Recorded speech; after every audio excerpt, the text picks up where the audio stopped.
Hi friends, welcome back to Bhagavatam series episode number 52. ఈ particular వీడియోలో పరీక్షిత్తు ఎలా చనిపోయాడన్నది వివరించబోతున్నాను. So let's get to the video.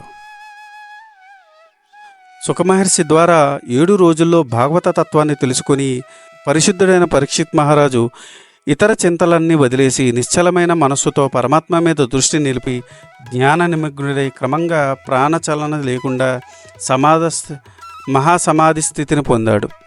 అదే సమయంలో తక్షకుడు హుటాహుటిగా పరీక్షిత్తుని కాటువేయాలని బయలుదేరి వస్తున్నాడు. దారిలో అతడికి మహామంత్రవేత్త అయిన ఓ బ్రాహ్మణుడు కనిపించాడు. అతడు తక్షుడి విషం బారి నుంచి పరీక్షిత్తుని రక్షించి విలువైన కానుక పొందాలని ఆశతో ఉన్నాడు. ఈ విషయాన్ని గ్రహించిన తక్షకుడు తానే ఎన్నో కానుకల్ని ఆ విప్రుడికి ఇచ్చి అతన్ని వెనక్కి పంపేశాడు. ఆ విప్రుడి వేషాన్ని ధరించిన తక్షకుడు సరాసరి పరీక్షిత్ దగ్గరకు వచ్చి అతన్ని కాటేశాడు. అప్పటికే పరీక్షిత్ ముక్తి పొందే స్థితికి దగ్గరయ్యాడు. తక్షకుడి కాటుతో ఆయన శరీరం భస్మమైపోయింది. పరీక్షిత్తు జీవాత్మ పరమాత్మలో ఏకమైపోయింది. ఈ సమయంలో దేవతలందరూ దుందుబులు మ్రోగించారు, అప్సరసలు నాట్యాలు చేశారు, గంధర్వులు మధురంగా పాటలు పాడారు. అలా కొంతకాలం తర్వాత పరీక్షిత్ మహారాజు కుమారుడైన జన్మేజయుడికి జరిగిన విషయమంతా తెలిసింది. తన తండ్రి మరణానికి కారణమైన తక్షకుడిని సంహరించాలని మహాభయంకరమైన సర్పయాగాన్ని ప్రారంభించాడు. ఆ యాగంలో మహాసర్పాలన్నీ ఆహుతి కావాలని సంకల్పించాడు. అంటే ఒక్కొక్కటిగా సర్పాలన్నీ వచ్చి హోమగుండంలో పడి ఆహుతైపోతున్నాయి. తక్షకుడికి ఈ విషయం తెలిసి స్వర్గానికి పరిగెత్తాడు. అక్కడ ఇంద్రుణ్ణి శరణు వేడుకొని ఆయన సింహాసనాన్ని చుట్టుకున్నాడు. ఇక్కడ జన్మేజయుడు ఈ విషయాన్ని గ్రహించి సహేంద్రక తక్షక కాయ స్వాహ అని ఆహుతి వేశాడు. వెంటనే ఇంద్రుడితో సహా తక్షకుడు హోమగుండం వైపు ఆకర్షితుడై వచ్చేస్తున్నాడు.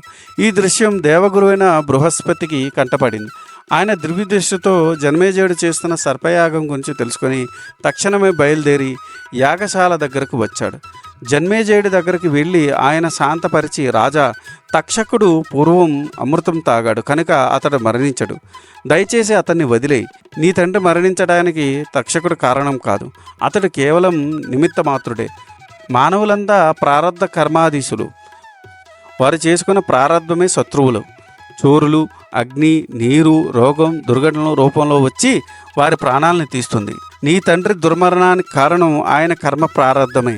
ఈ సర్పాలన్నీ ఏం నేరం చేశాయని వాటిని అగ్ని ఆహుతి చేస్తున్నావు? ఇది ధర్మం కాదు, మహాపాపం. ఈ ప్రపంచం అంతా విష్ణుమాయతో ఆవరించబడింది. ఉత్తమ గుణ సంపూడైన నీ తండ్రి అజ్ఞానంతో ఒక దుష్టుడిలా ఆలోచించి క్షణికావేశంలో చచ్చిన పాముని మహర్షి మెడలో వేయడమేమిటి? దానికి కారణం విష్ణుమాయే అని ప్రబోధించాడు. బృహస్పతి మాటలు విన్నాక జన్మేజయుడికి జ్ఞానోదయమైంది. వెంటనే సర్పయాగాన్ని ఆపేశాడు. హోమగుండం దాకా వచ్చిన రక్షకుడు ఇంద్రుడు ప్రాణాపాయం నుంచి బయటపడ్డారు. సో ఇది ఈనాటి వీడియో.